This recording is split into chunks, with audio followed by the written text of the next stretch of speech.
பாம்பனை மேல் பள்ளி கொண்ட பரந்தாமனுக்கு இரண்டே இரண்டு பொருட்களின் மீது தீராத காதல் என்று திருமால் அடியவர்கள் சொல்கிறார்கள்.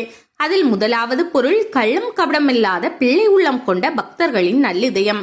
இரண்டாவது நமது வீட்டு முற்றத்தில் வளர்ந்து தெய்வீக மனம் பரப்பும் துளசி.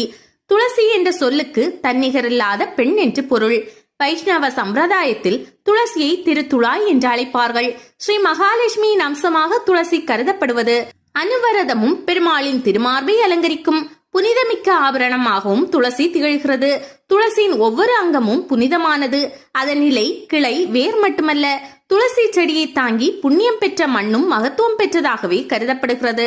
துளசியின் வேர்களில் சகல தேவதைகளும் வாழ்வதாக பக்தர்கள் நம்புகிறார்கள். இவ்வளவு பெருமை வாய்ந்த துளசி சரித்திரத்தை மனமோந்து படிப்பவருக்கும் படிப்பதை கேட்பவருக்கும் ஸ்ரீ துளசி மாதாவின் பெரும் கருணையும் ஸ்ரீ மகாவிஷ்ணுவின் பரிபூரண அருளும் கிடைக்கும்.